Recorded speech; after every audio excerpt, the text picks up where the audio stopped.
Bonjour à toutes et à tous. Alors, merci pour votre présence. Nous allons commencer ce live en compagnie de Laurence Dudek. Alors, hop, j'attends qu'elle m'invite afin de la convier à ce live. Laurence, si tu es là.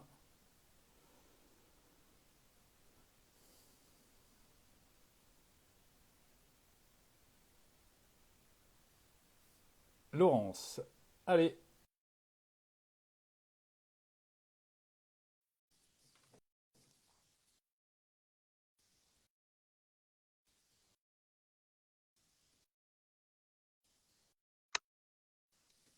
Bonsoir Hey. Laurence. Petit cafouillage au Bonsoir. démarrage. Merci d'être Il y avait un avec petit nous. merci. Merci à toi de m'avoir invité. Alors, je suis ravi, c'est le premier live que nous faisons ensemble et je suis sûr qu'on a une communauté en commun puisqu'il y a souvent des interactions entre nos différents comptes Je et crois. j'ai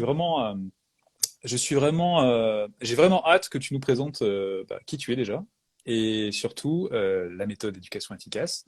On va parler donc aussi de ton livre, celui-ci, La bienveillance, ça marche, en espérant que ce ne soit pas une fausse promesse, Laurence. Ça marchait déjà bien avant le livre, hein, c'est le dernier celui-là. Et on parlera également de tout ce que tu proposes en ligne, notamment ton groupe, Ok, via ta page Facebook notamment. Donc voilà. merci. Oui, Alors oui. on va attendre un petit peu que les personnes se connectent avec nous et D'accord. on va donc rentrer dans le vif du sujet ensuite. Donc je vous propose à tous, dites-nous si vous nous entendez bien et si vous nous voyez bien. Ça, c'est les premières questions techniques. Alors on voit les commentaires normalement, c'est ça? Oui, Oui, voilà. c'est bon, tu les as de ton côté? Je les vois Très bien, aussi. Je les vois dans le bas de la page, oui. très bien.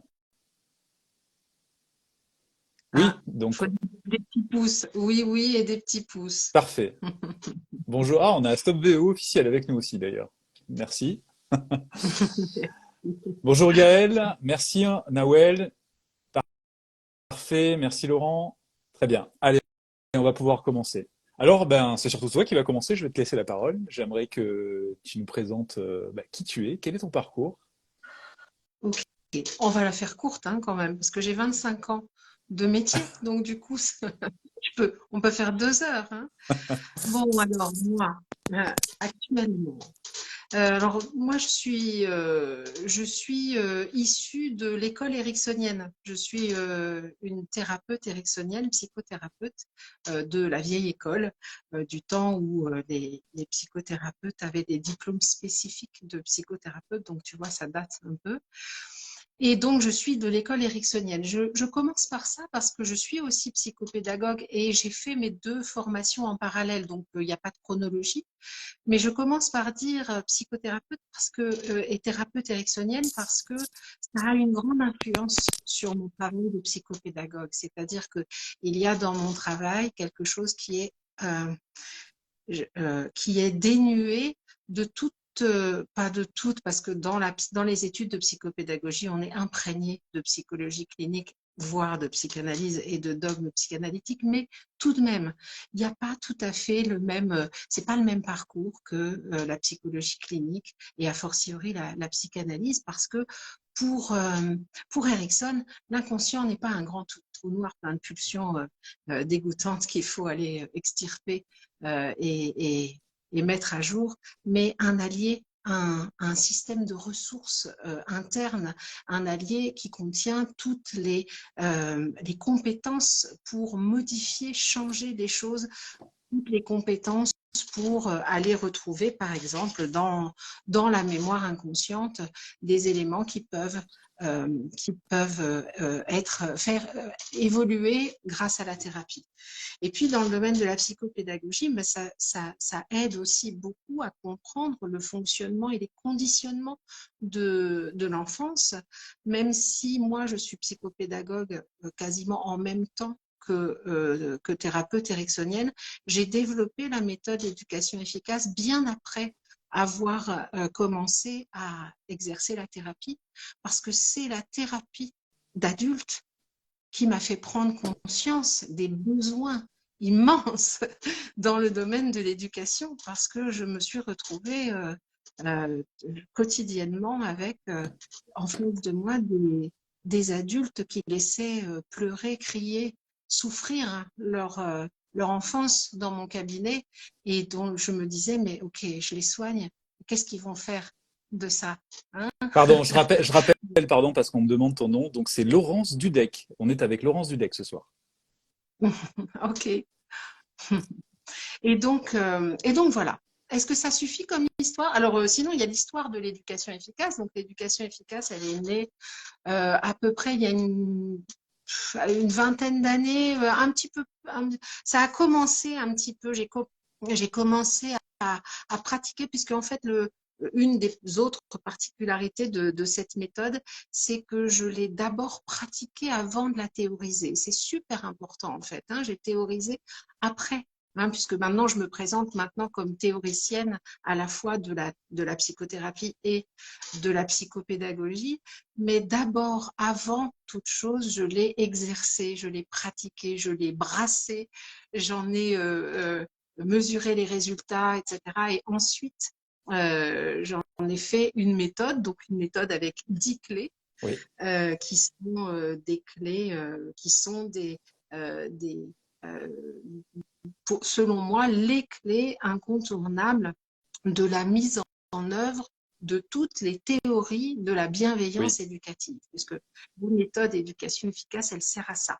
Elle a été créée pour mettre en œuvre la bienveillance, la non-violence éducative de manière pratique. Puisque moi, je rencontrais, alors toi et moi, on est un petit peu anciens, hein, dans le métier, hein, et maintenant, il y a beaucoup d'aide, beaucoup, il y a beaucoup, et c'est heureux, hein, d'ailleurs, il y a beaucoup d'accompagnants, parentalité, on voit beaucoup de choses sur Internet, mais quand moi j'ai commencé et ressenti le besoin de formaliser la méthode, je rencontrais beaucoup de parents en, en détresse, parce qu'ils avaient des connaissances théoriques, ils savaient des choses, ils connaissaient. Hein, ils avaient lu Isabelle Filiosa, évidemment, évidemment, hein, et ils avaient lu aussi, alors après Catherine Guéguen, et puis plein de choses. Il y avait Alice Miller, etc. Et puis il y avait déjà ce brassage, Oui. mais il manquait cruellement de savoir-faire, de technique, de modèles. Et moi, j'ai dit, je m'y colle. Les techniques, les modèles, tout ça, c'est très ericksonien. Et donc, du coup, je suis partie sur cette, voilà. Et j'ai commencé donc par modéliser dans mon cabinet, et puis ensuite par faire des formations de groupe pour d'abord pour les parents, et puis ensuite pour les professionnels. Et puis j'en suis arrivée à me dire, je peux pas recevoir tout le monde, je peux pas recevoir tout le monde en stage. Je vais écrire un livre. Mm. Et donc le premier livre, qui s'appelle Parents bienveillants, enfants éveillés, les 10 clés Tout à d'éducation fait. efficace, qui est un best-seller. J'ai envie de dire contre toute attente. En fait, non, très bien, bravo. Mais je veux dire contre toute attente logique, puisqu'il n'a reçu absolument aucun soutien de la presse, des médias, etc. Ce qui n'est pas très étonnant, parce que somme toute, c'est quand même un livre assez subversif, hein. Tout Oui, subversif. comme... Oui, tout à fait. Alors moi, j'en ai parlé pratiquement à sa sortie. Oui, oui, ouais. Et du coup, c'est vrai que ça a permis de se connaître aussi, du coup, parce que je ne savais pas quelle était ton approche. Et je dirais que la boucle est bouclée aujourd'hui, qu'on se retrouve ce soir justement autour de cela. Euh, Justement, je voudrais qu'on puisse faire la transition avec cet ouvrage qui s'appelle La bienveillance, ça marche, si tu veux bien. Oui. Déjà, pourquoi ce titre? Et, et surtout, pour toi, qu'est-ce que la bienveillance éducative? Tu l'as déjà évoqué donc au début de cet entretien, mais pour toi, qu'est-ce que c'est, cette bienveillance éducative? En 3 mots. Alors, En 3 mots oui. et 2 minutes. Alors, pourquoi ce titre, La bienveillance, ça marche? C'est un petit pied de nez parce que quand je l'ai écrit, alors celui-là, il est sorti en octobre 2021. Ça Oui, signifie quand un livre sort en 2021, ça signifie qu'il a été écrit en 2019, hein. Donc, quand je l'ai écrit, il y avait déjà, pas encore complètement, mais il y avait déjà cette mouvance un peu réactionnaire, ce surf sur ce que j'ai appelé le bienveillance bashing, hein, parce que quand quelque chose fonctionne et fait ouais, recette, et bien évidemment, il y a toujours un petit peu de gens qui essayent euh, de, de, de faire du buzz. Et évidemment, alors on ne sait pas trop pourquoi, mais le bad buzz est meilleur que le good buzz. bah, Donc, en tout cas, il est. c'est le cerveau qui veut ça aussi. Oui, c'est ça. Oui, oui. C'est-à-dire que, bon, voilà. Créer, d'ailleurs, les réseaux sociaux valorisent beaucoup, hein, ça, les commentaires, les débats, etc. Chose qui est strictement prohibée sur ma page. C'était une des Oui, particularités aussi. Pas de oui, tout à débat. fait, Pas de tout à débat, fait. on est plus anonyme. Ou chez Pujadas, enfin, Oui, oui, oui, voilà. on a compris, oui, oui. Euh, Euh, donc là, Bienveillance, ça veut dire pour moi, alors, oui, bienveillance, c'est la culture du bien-être. Voilà, c'est pas, il y a pas, voilà, c'est la culture du bien-être, la bienveillance, dans toute sa largeur. Et bien-être, c'est pas bien faire, c'est pas bien dire, c'est pas bien parler, c'est bien-être. Hein, voilà. bien-être, dans quel sens, Alors, justement? en ce qui concerne donc, la bienveillance éducative, c'est la culture du bien-être dans le cadre de l'éducation. Donc, évidemment, c'est c'est une valeur, hein. La bienveillance, c'est une valeur. Donc, dans le système de valeurs, c'est pour ça que je dis aux gens, mais c'est OK, hein, si dans votre système de valeurs, votre valeur principale, c'est l'obéissance, la soumission et l'autorité. Surtout, n'appliquez pas l'éducation efficace, hein, parce que c'est un système de valeurs qui met en lumière alors l'efficacité éducative par le biais du bien-être parce que c'est le plus efficace. Et ça, bon, ça je le démontre. Alors, pas dans le dernier livre, dans le tout premier, je fais des démonstrations vraiment théoriques et Hmm, pratiques d'ailleurs de hmm. ça. Là, le dernier, les clés sont résumées sous forme de. Alors, il y a une petite explication, il y a des fiches mémo. C'est assez succinct, hein. Tu Oui, as vu la méthode, elle est résumée de façon à être très, très pratique. Et surtout, le sous-titre du livre, c'est 63 questions, réponses et c'est témoignages qui ça. sont. Voilà. Donc, j'ai surtout axé le dernier sur la pratique et pas sur la démonstration théorique. Je considère, Hmm. moi, que la démonstration théorique n'est plus à faire en ce qui me Oui, concerne, en tout cas en ce qui concerne la méthode et puis son histoire, puisqu'elle commence à avoir un petit peu de bouteille maintenant, et puis une belle reconnaissance, puisque j'ai dit tout à l'heure que mon premier livre a été un best-seller euh, du bouche à oui. oreille, hein, vraiment du bouche à oreille. Voilà, Alors, voilà. Et pardon. oui, la question. Aide-moi parce que tu sais, moi, Oui, alors justement, je voudrais qu'on rentre dans le vif du sujet et notamment tu as évoqué le fait que tu as 10 piliers dans ton approche oui, de justement cette méthode d'éducation efficace. oui, Et je voudrais qu'on fasse une petite démonstration sur la base d'une question qu'il y a dans ton livre. Et ça concerne une des valeurs que tu évoquais, l'obéissance, si tu veux oui, bien. oui. Alors essaye de ne pas te paraphraser. Et puis, je me souviens plus, tu sais, ça date de 2019, puis j'en ai écrit tellement. Tu sais que j'en écris 50, des questions-réponses, j'en traite 50 par Ah oui, semaine tu es sur le prolifique, livre. oui, oui, oui, je me doute. Alors, la question, c'était la question numéro 9. Il a du mal à obéir. Donc, la Oui. question était la suivante. Et c'est une question qui revient de manière récurrente également sur ma page. Donc, je trouve intéressant Mhm. que tu puisses la développer. Mon fils de 2 ans et demi est vraiment adorable, mais il a du mal à nous obéir. Il est constamment dans la contradiction. Il dit non et nous devons souvent lui répéter plusieurs fois les consignes, parfois en faisant les gros yeux et en prenant un ton ferme pour qu'il cède et fasse ce qu'on lui demande. Tout cela crée des tensions. Parfois, je me dis qu'il ne comprend peut-être pas les mots, mais je me rends compte qu'il comprend pourtant bien tout ce que je dis. Comment faire obéir mon fils et qu'il arrête de s'opposer à mes demandes? Cette phrase et cette question, c'est un concentré d'énormément de commentaires que nous recevons, je pense toi aussi. Oui, oui. Et je trouve que c'est vraiment un point d'entrée intéressant sur ton approche. Est-ce que tu... Alors voilà, je te laisse la parole du coup. Alors, alors, la question de l'obéissance,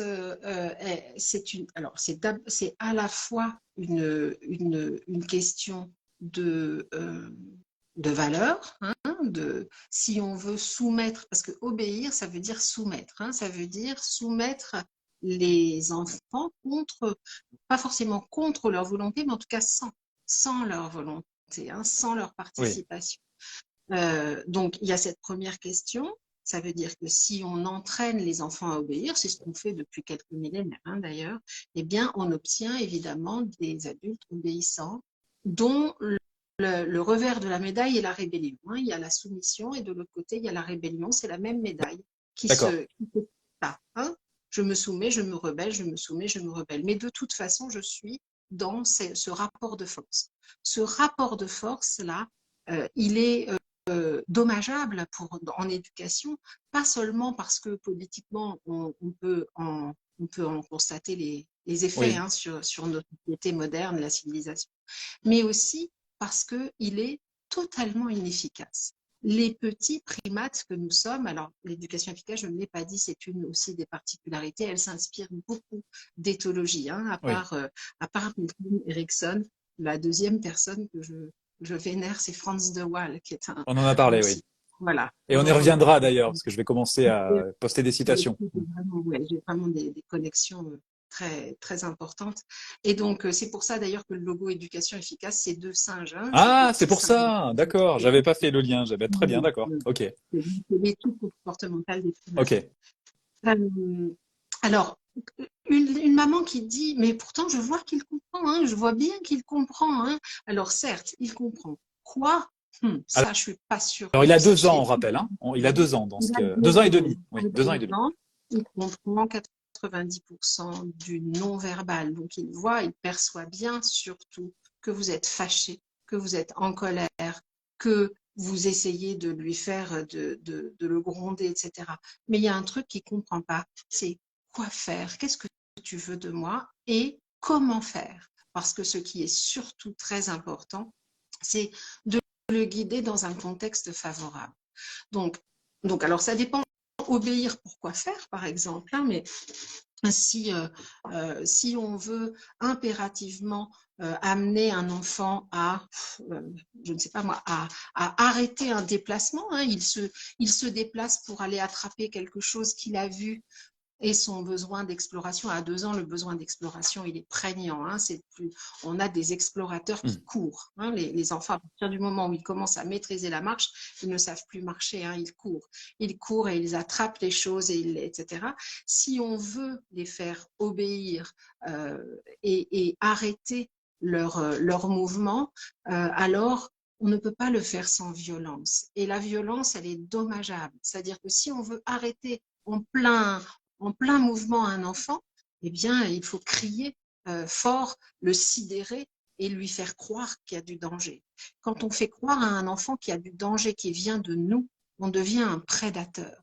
Oui. Dans le cerveau, dans le cerveau du petit primate que nous sommes en train Hmm. d'éduquer, nous devenons des prédateurs. Et ça nuit fortement au lien d'attachement et ça nuit aussi à l'apprentissage parce que donc là, je viens de décliner la clé numéro 1. La clé numéro 2 dit les émotions sont des encombrants cognitifs.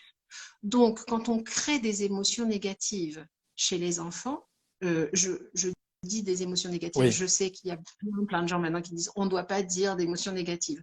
Moi, je dis émotions négatives parce que quand on dit émotions négatives, tout le monde sait ce que c'est.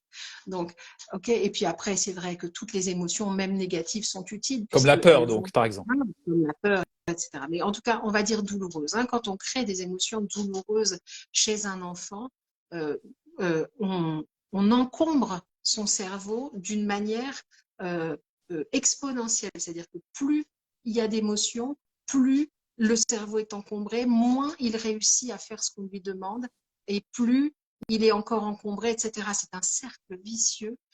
Voilà. Donc, obéir, c'est il faut renoncer à ça, hein. Guider, pas obéir. Guider.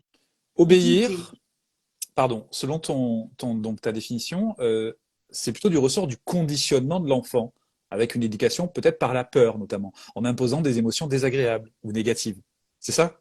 Oui, c'est du conditionnement, alors souvent du conditionnement à la punition, parfois à la récompense, hein, parce que c'est un peu des deux hein, en général, mais c'est souvent. Et puis c'est inefficace parce que en fait, il y a une habituation cérébrale à la maltraitance. Euh, Malheureusement, hein, les enfants maltraités s'habituent à être maltraités. Et donc, ça signifie, et malheureusement pour eux, que plus on veut qu'ils obéissent en utilisant la force, et plus on doit être fort, frapper fort, punir fort, ou récompenser beaucoup, etc. Et ça devient une forme de conditionnement, ça devient parfois même une dépendance, hein, parce que quand on... Alors, en ce qui concerne la récompense, par exemple, hein, on sait que, par exemple, quand on commence à récompenser un enfant, à faire ce qu'on appelle pudiquement du renforcement Oui. positif, et qui en fait est simplement juste une méthode fainéante pour obtenir quelque chose rapidement. On croit avec efficacité, mais en réalité, on, on, on annule la motivation intrinsèque de l'éducation et donc du coup on conditionne les enfants. Et alors bon, il y a des études qui le montrent, alors toutes les références c'est Oui. dans mon premier livre, hein, il y a plein d'études qui sont citées. euh, on sait que, par exemple, si on compare deux groupes d'enfants, dont ceux qui ont eu du renforcement positif et ceux qui n'en ont pas eu, et juste des leviers de motivation différents, on a un niveau de motivation plus faible quand on a récompensé. Si on arrête la récompense, on a un niveau de motivation plus faible qu'au départ. Et on a des résultats catastrophiques, en fait, en termes d'autonomie Oui. d'apprentissage. C'est-à-dire que si on lâche la carotte et le bâton, on a des enfants perdus qui ne savent pas comment agir. Hein. L'autonomie, c'est vraiment important et c'est d'autant plus important que que dans la nature, l'autonomie, c'est le but de l'éducation. Hein. L'éducation, les animaux éduquent leurs petits pour devenir Oui. autonomes hein, Oui. et les pousser vers cette autonomie. Et nous avons quelque chose de délétère. Nous, les humains, les primates humains, nous éduquons nos petits pour rester dépendants individuellement, dépendants collectivement, et puis malheureusement dépendants de manière systémique. Et c'est de là où nous en sommes, là, actuellement, on en est là, hein, sur le plan euh, social, Alors sociétal. là, tu parles de l'aspect culturel et historique par rapport à l'humanité. Donc, et finalement, la bienveillance telle qu'on l'a définie est quelque part une révolution par rapport à ce qu'on a vécu, Oui, qui ne s'inscrit pas du tout dans une société qui elle-même prône effectivement ces systèmes de récompense, punition, d'obéissance aveugle, hein, on va le dire, et qui ne prône pas l'autonomie en réalité, l'autonomie de penser, l'autonomie d'agir, la liberté au fond. Donc la bienveillance éducative, c'est plutôt un accompagnement de la liberté de l'enfant. Est-ce que tu dirais ça également ou pas? C'est-à-dire que, parce que je sais qu'on va peut-être aborder cette notion de laxisme tout à l'heure, mais je fais un petit peu le pont par rapport à ça. Mais justement, le fait de travailler sur des contraintes uniquement et de priver de liberté l'enfant, au oui, fond, c'est alors, délétère d'agir ainsi. bien sûr.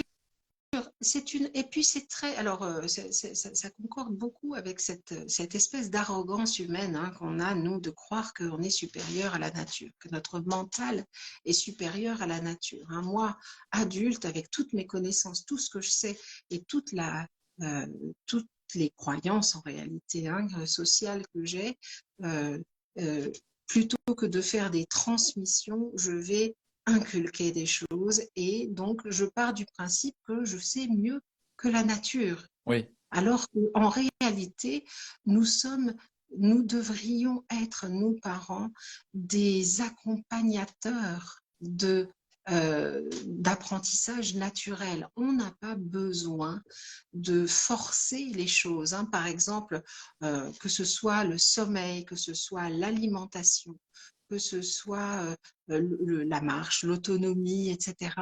On n'a pas besoin de forcer les choses, il suffit de montrer l'exemple, c'est la clé numéro un, Oui, de montrer l'exemple, de transmettre, d'être l'exemple, de transmettre. Euh, et, euh, et la nature fait le reste. Le cerveau, qui est une formidable machine à fabriquer de la connaissance, de l'apprentissage, etc., s'imprègne de tout ça et en liberté, bien sûr, beaucoup mieux qu'en cage, oui, bien oui. sûr, évidemment. Alors, un parent qui aurait été éduqué de la sorte, avec des récompenses, des punitions et même une exposition à des violences éducatives ordinaires. Comment peut-il faire la transition? Parce que, alors, je vais, bon, j'ai une partie de la réponse, mais je voudrais avoir ta version. Déjà, je voudrais parler de psychopédagogie, puisque tu es Oui, psychopédagogue. oui, Tu parlais de nature, mais je pense il y a besoin il y a besoin de connaître la nature. Il y a besoin d'en connaître un peu plus sur le fonctionnement du cerveau des enfants et aussi des adultes. Justement, des effets que peuvent avoir les violences. Sans ces informations-là, il est difficile de pouvoir avoir une approche rationnelle de sa parentalité, notamment. oui. Alors, il y a quand même quelque chose, il y a quelque chose de très intéressant qu'on observe dans les conversions à la parentalité bienveillante, hein. Euh, alors, euh, la plupart du temps, ce sont des mères qui prennent conscience de, qui prennent conscience de la vacuité de tout, de tous les principes qu'elles se sont, qu'elles ont réfléchis, etc., avant d'être mères, Oui, et qui, au moment de la naissance, au moment de l'accouchement, se rendent compte, au moment alors de l'accouchement, où les mères il y a des mères qui n'accouchent pas et qui prennent pour la première fois un petit dans leurs bras alors qu'elles n'ont pas accouché. Euh, se rendre compte euh, se retrouve investi. Alors c'est très hormonal, hein. Alors je veux pas déromantiser le truc, mais c'est très hormonal, hein, en fait. Le lien qui se crée et cet attachement fait que euh, plein de mères le racontent, hein. Elles se disent mais jamais je vais pouvoir lui je vais jamais pouvoir le laisser, je vais jamais pouvoir le laisser pleurer, je vais jamais pouvoir faire tout ce qu'on m'a dit qu'il faut faire, je vais jamais pouvoir faire ça. Et là, à ce moment-là, elles le vivent, elles l'intellectualisent et puis elles commencent à le construire. Et parallèlement à déconstruire tous les conditionnements qu'elles ont eus. Alors, il se trouve que quand même, il y a quelque chose euh, qu'il faut dire parce que ces conditionnements à la violence, là, dans des situations où on n'est plus en état de faire la part des choses mentalement, intellectuellement, donc dans des situations où on est très fatigué, où on est soi-même ému, ou alors par exemple où on est sous le regard des autres oui. qui, euh, Pression qui, sociale. stimulent, qui stimulent des ancrages sensoriels, eh bien, il arrive quand même que d'un seul coup, il y ait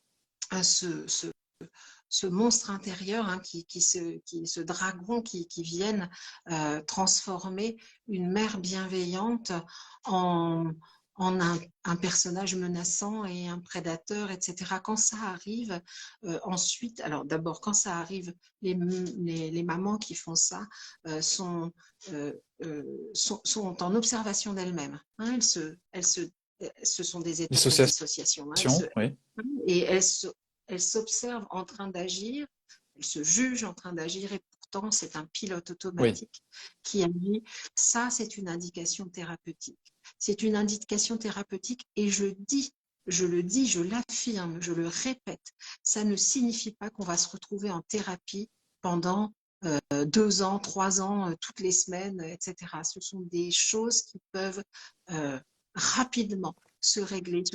On peut faire des recadrages de parties, on fait des déconditionnements, on peut déjà avancer en quelques séances. Vraiment, on peut, grâce au travail avec l'inconscient, déconditionner, faire passer ces événements-là, tous ces événements, ces micro-traumatismes qui finalement produisent à peu près à peu près la même chose qu'un stress post-traumatique brutal, Oui. hein, c'est à peu près le même.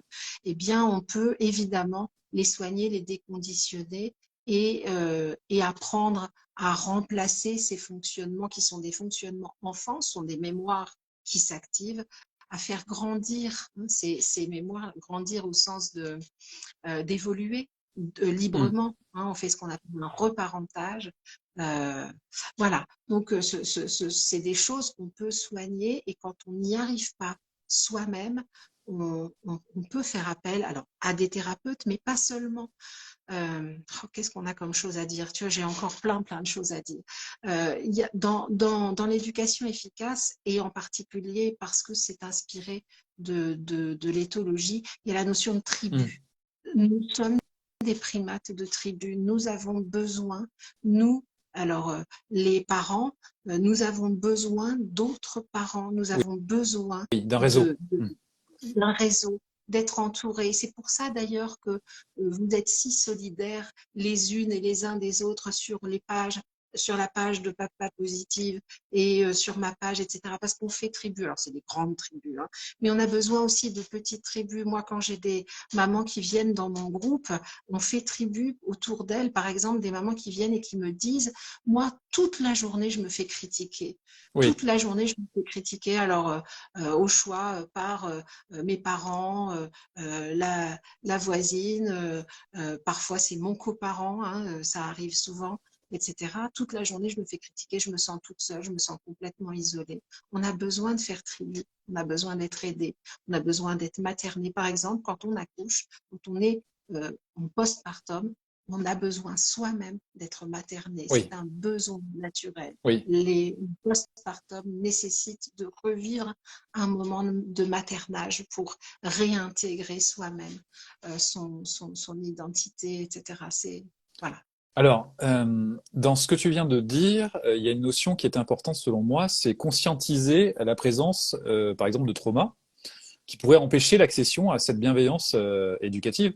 Il y a beaucoup de parents qui m'écrivent en me disant, mais je n'y arrive pas. Je n'arrive pas à pratiquer la bienveillance éducative. Effectivement, il y a parfois dans la description des sortes de sentiments d'irréalité, donc des états dissociatifs qui se mettent en place. Donc le parent a lui-même été exposé à la violence éducative et effectivement ne parvient pas à pratiquer cette bienveillance éducative. Ou à l'inverse, il y en a qui arrivent à avoir ce déclic et via un accompagnement que tu évoquais. Donc, pour rapidement, hein, donc il existe plusieurs styles d'accompagnement. On peut passer par la voie psychologique, on va dire, via les psychologues, avec des méthodes telles que le MDR ou encore l'ICV, mais nous y reviendrons plus tard. Et effectivement, il y a des approches que toi tu proposes qui sont orientées autour de l'hypnose ericksonienne notamment, c'est ça? Donc, Oui, je dirais le que hein. je dirais Tout est que tout est complémentaire. Ce qui est important, c'est de comprendre qu'on a besoin d'aide et de faire le pas vers se dire si je n'y parviens pas, si je ne parviens pas à, à éviter la violence, c'est qu'il y a quelque chose qui bloque alors et il est important. Oui, oui, alors c'est pas toujours thérapeutique. oui. Parfois, parfois c'est juste un petit coup de pouce technique. Mm. Parfois, il suffit parce que il y a toute une part de. Alors, il y a effectivement une part thérapeutique, les gens qui ont vraiment été conditionnés à la violence, etc. Mais pas tous. On n'est pas tous, même si on a vécu des violences dites éducatives ordinaires, cela ne signifie pas qu'on soit complètement imprégné de violences éducatives et qu'on ne puisse pas surmonter des pulsions, etc. Oui, Hein, donc c'est une partie. Mais il y a aussi des gens qui n'y arrivent pas parce qu'ils n'ont pas les bons modèles, ils n'ont pas les bons réflexes. Ils ont par exemple des petites voix qu'on entend partout, hein, ce qu'on appelle la doxa. Hein, ils ont une petite voix dans leur tête qui dit des trucs, qui dit du mal de leur enfant. Une petite voix qui dit il fait exprès, il te provoque, oui. c'est pas la bonne. Quand même, mais pour qui il se prend, et puis avec tout ce que tu as fait pour lui, etc. Et, et ça, c'est des voix, elles sont pas endogènes, hein, elles viennent pas de l'intérieur de nous. Parfois, elles sont endogènes parce elles sont pas endogènes, elles ont été, c'est la manière dont on nous a parlé Qui l'a enfant, hein, dit, le oui. dialogue Qui nous a dit ça? souvent. Oui. Bien sûr. Mais c'est renforcé. par, je veux dire, la malfaisance des discours médiatiques sur l'obéissance, etc., et l'impact que ça a sur l'inconscient, c'est que si on est exposé régulièrement tous les jours à ces croyances-là qui limitent notre bienveillance, eh bien, il peut y avoir des parties qui régurgitent ça, hein, au moment où on se sent, où on n'est pas très solide, et donc ça signifie que le remède à ça, c'est l'efficacité. C'est pour ça que ma méthode s'appelle éducation efficace, D'accord. parce que donner du pouvoir et des résultats positifs, des résultats immédiats, avec des choses qui fonctionnent et qui permettent euh, de, de, d'améliorer son estime de Mhm. parents bienveillants, etc. Et de renforcer ça, c'est primordial. Donc c'est pour ça que tu vois, c'est pour ça que je dis aux gens, quand les gens disent, par exemple, sur une page, je n'y arrive pas, en général, je leur dis toujours, allez, racontez-moi quelque chose, racontez-moi une situation qui soit significative de votre, de ce que vous généralisez là, je n'y arrive pas. Dites-moi, c'était quand? C'était avec qui? Ah, C'était. pardon. Euh, pardon. Alors, on va. La personne est intervenue, donc du coup, c'était pour parce que certaines personnes veulent intervenir en direct. Si tu es d'accord, on peut les faire intervenir. Oh ben, oui, je veux bien, oui, bien sûr, bien sûr. D'accord. Donc, j'ai trois demandes. On va voir effectivement qui veut intervenir pour poser des questions en direct à Laurence. Donc, nous avons Annabelle avec nous. Oui. Bonjour. Hop, bonjour. Vous souhaitez poser une question? Ah, Hop, ah, non. Annabelle est partie. finalement, D'accord. J'ai Amandine qui demande à intervenir. Voyons voir. Donc, c'était un faux départ. Donc, n'hésitez pas si vous souhaitez poser des questions en direct, vous pouvez le faire. Demander, enfin, lever la oui, main et avec puis plaisir, avec grand plaisir. bonjour. Non Ah plus. ben non, D'accord. Bon, bah, ok. finalement, ok. Bon, c'est D'accord. Ok. possible de les poser par écrit, Oui, hein, on peut on peut aussi aussi les poser par écrit. les Alors poser par justement, moi écrit. j'en ai reçu par écrit lorsque j'ai annoncé qu'on faisait le live ensemble. Oui. Et notamment Gaël qui nous demande comment rester dans la bienveillance lorsque nous avons l'impression de ne pas être entendu par notre enfant ou que la situation nous échappe. Alors elle décrit pas de situation précise, mais j'ai l'impression que c'est ouais, un sentiment général en fait qu'elle a par rapport à ça. Donc alors si, ah si, pardon, elle décrit des situations précises, il me semble. Ah, ok. Euh, par exemple, comment rester calme quand notre enfant est dans une grande colère et on vient même à taper. Euh, Nous essayons plusieurs méthodes, souvent souffler fort pour faire partir la colère, marcher, etc. Et du coup, nous avons du mal à ne pas crier après lui ou même à le punir. Ah, Ok. voilà. Donc voilà ce qu'elle demande, cette personne. Alors, du mal à ne pas crier, je veux bien l'entendre. Mais du mal à ne pas punir, ça c'est non, hein. La punition, c'est un choix, c'est une décision. Donc, vous n'avez pas du mal à ne pas punir. Vous faites le choix. Vous décidez de punir. Du mal à ne pas crier, le cri, c'est un réflexe. Donc, c'est très différent, hein. C'est important, hein, parce que on a toujours le choix. Nous faisons des choix et nous avons. Alors, une des, un des fers de lance de l'obéissance, c'est de faire croire aux gens qu'ils Oui, n'ont pas le choix.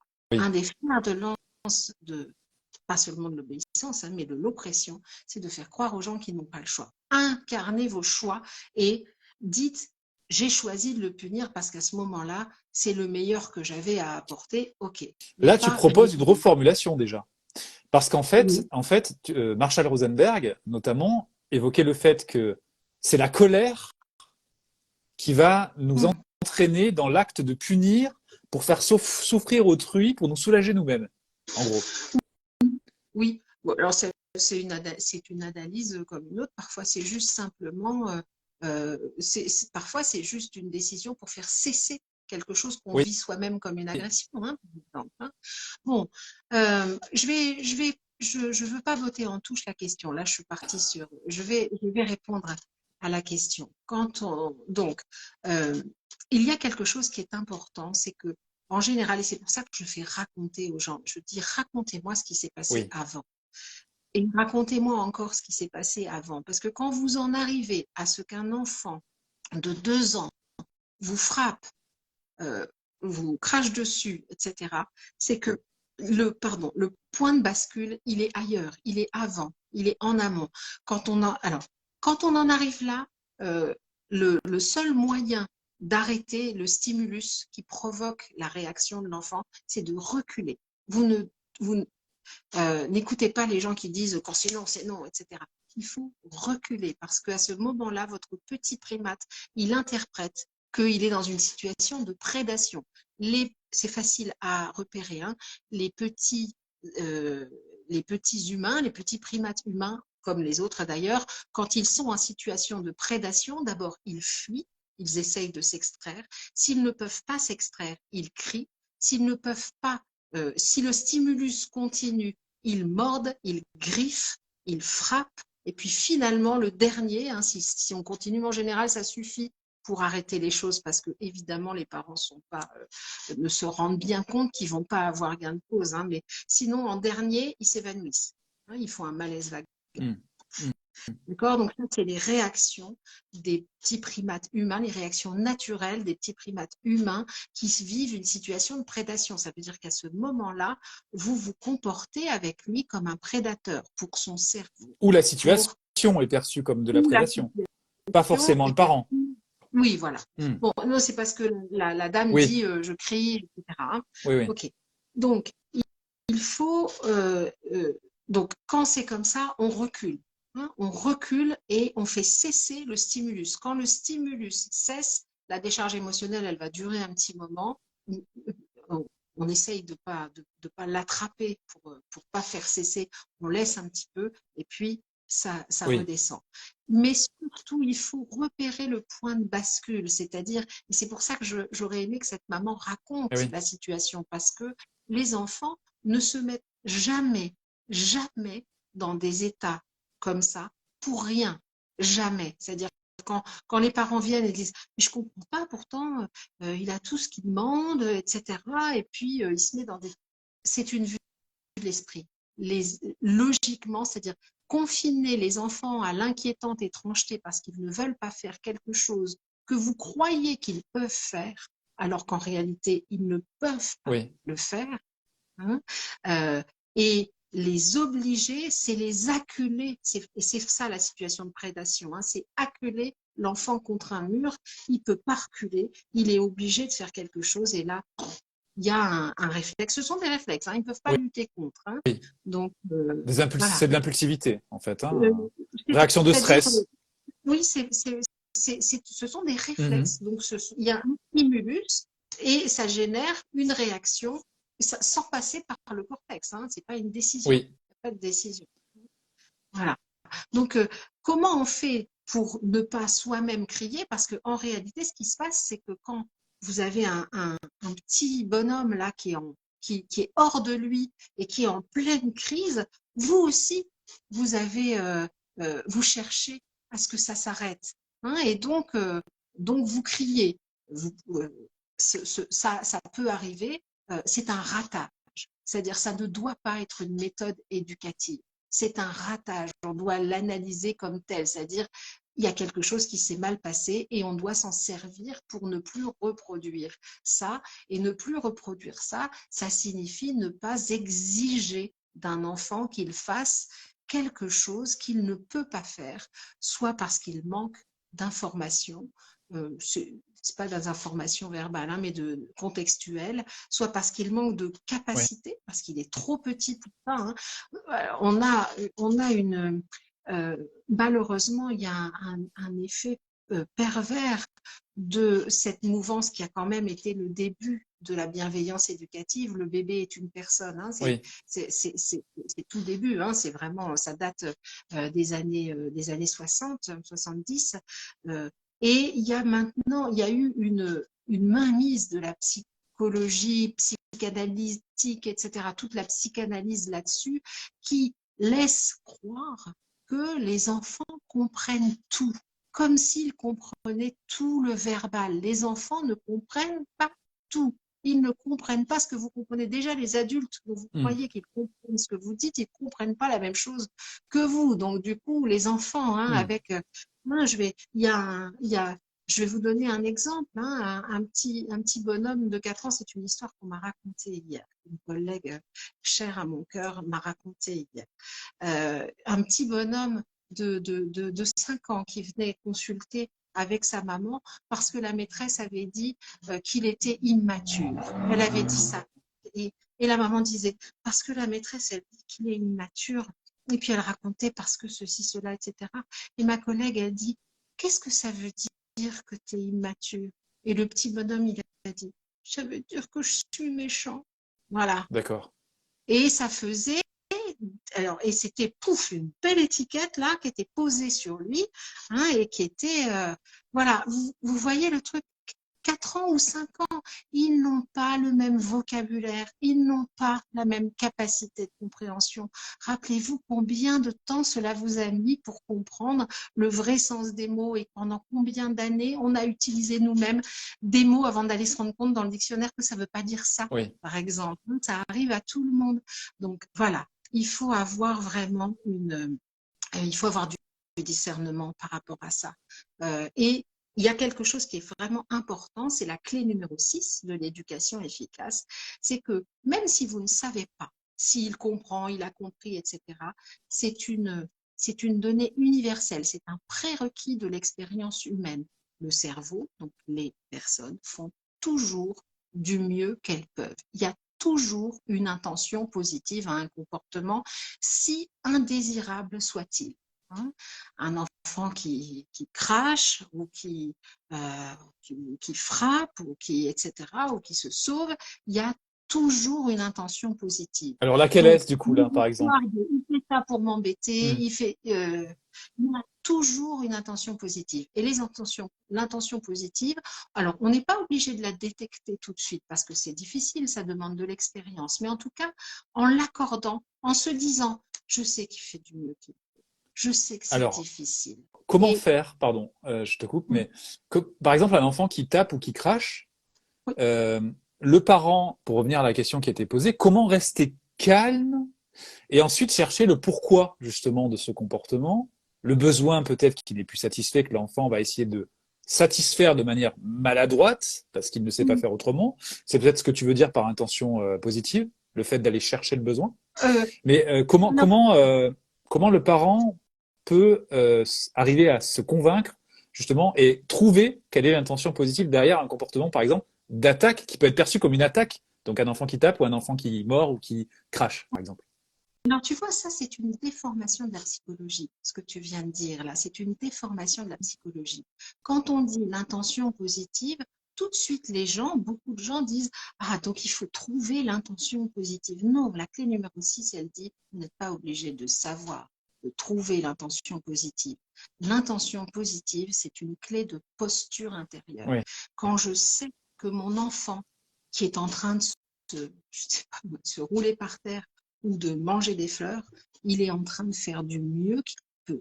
À ce moment-là, il fait du mieux qu'il peut en fonction des informations dont il dispose, de ses besoins, de ses capacités, du contexte et de ce que je lui propose. Il fait du mieux qu'il peut. Ça change complètement la posture. L'intention positive, c'est une clé de positionnement de Tu veux soi. dire que c'est une Hein, pensée par défaut, ça peut, c'est une croyance oui, par défaut qu'on ça peut peut avoir permettre et qui vient se confronter à la croyance par défaut qui vient de courants tels que la psychanalyse, par d'arrêter de exemple. penser du mal de nos Hmm. enfants, de penser du mal, de les critiquer à l'intérieur de nous, hein, de croire que ils pourraient mieux faire, etc. Toutes ces choses. Hein. Ensuite, alors, donc ça, c'est la clé telle qu'elle sert en éducation efficace. Maintenant, tu viens de poser une autre question en lien avec la clé numéro 4, qui est la clé des besoins. Hmm. La clé numéro 4, elle dit, derrière chaque comportement, chaque demande, il y a un besoin qui Oui. s'exprime. Cela ne signifie pas que le comportement va répondre efficacement aux besoins. Cela ne signifie pas que la demande va répondre efficacement aux besoins. D'ailleurs, il y a quelque chose de très de récurrent qui est très important en éducation dite positive, c'est que bien souvent il y a une critique. Les gens disent oui, mais cet enfant-là, on lui donne tout ce qu'il veut et il est jamais content. Il est trop gâté, on répond tout le temps à ses demandes.